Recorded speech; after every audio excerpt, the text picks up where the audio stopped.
in the Arts District, the 2-block radius, we have Museum Square coming, Kimsey coming, the Artisan, Scottsdale residences are being built right now, and the Bishop Lane will eventually surface, totaling about 800 units, probably over 1,000 cars, not probably, it's certainly over 1,000 cars, maybe even 1,500 cars. When Museum Square was presented, I supported it, and I still support it. It's a great project. The item that got in the way, back then we had no guest parking requirements, so you can imagine 300-400 rooms, no guest parking. So the city worked with us and the developer worked with us. I want to put this on the projector. This is actually what the city and the developer came up with. 83 on-street parking spots in addition to what we have right now, and then the Sagebrush Theater and the underground totaling all these parking spaces. Let me go to the 2nd Street situation. Right over here, that's 2nd Street. It was proposed to have a lot of these parallel spots turned into angle spots. You can see it all in here. In fact, if you look at the development agreement, this is the actual contract number down here. So this is not something that is wishful thinking. This is the contract number within the development agreement. You can see the angled spots here on 2nd and other places, and the retention of all of the parallel spots on the south side. Enter today's work study, which basically puts bike lanes on the south side, gets rid of all of this parallel spots, and on the north side adds minimal spaces, or actually retains minimal spaces. And of course the objective is to come up with this. Very, very pretty, but very, very dysfunctional.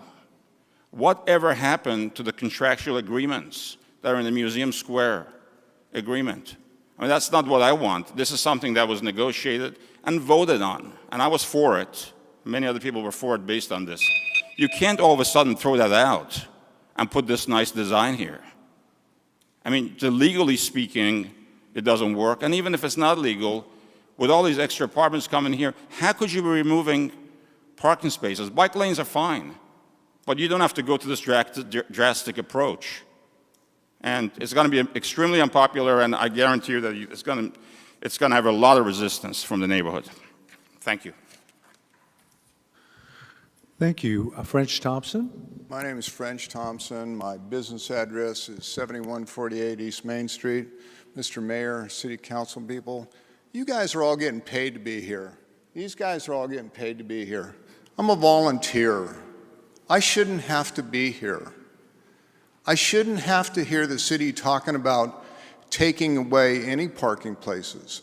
I heard this gentleman just very quietly take 10 parking places away with the last presentation. Just kind of a little soft breath that 10 public parking places went away. Just kind of like went away. You have a world-class downtown full of merchants. Every time you take away a parking place, you take away something for a merchant to be able to stay in business with. Just today, I had clients from Canada, and they said how much they love coming down here, but they said, if we can't park down here, we're not coming here anymore. So, you know, my suggestion would be a little bit of sarcasm. When you guys ban cars from the city of Scottsdale, and everybody has to ride a bicycle or a scooter, take away parking places. On the other hand, there's an alternative. You have the Sagebrush Theater parking lot. Put a 4-floor, 400-space, 500-space parking garage there. So we had the Museum Square. We negotiated underground parking. You know, that is the least desirable parking for anybody in retail. So we got the Artisan. It's coming in. It's a basic whole parking lot that's going away, but this little tiny area is now going to be public parking. Again, underground. So then when somebody suggests, well, we don't really want to have employees parking there all day long. Well, you know, if the employees park in those underground parking places, that leaves the other areas where the public would like to park. They'll park there. But anytime you guys bring up taking away parking, the people I talk to think you guys are insane. Either that or it's a cancer within the city that really wants to eat away and kill the downtown. So I said this to Mayor Lane a long time ago. There is a perception that the city would like to get rid of the downtown. And he said, no, that's not true. And I said, what's true is there is a perception. People believe that that's what is going on in the background. And I keep seeing it. Everybody, 10 parking places just going away.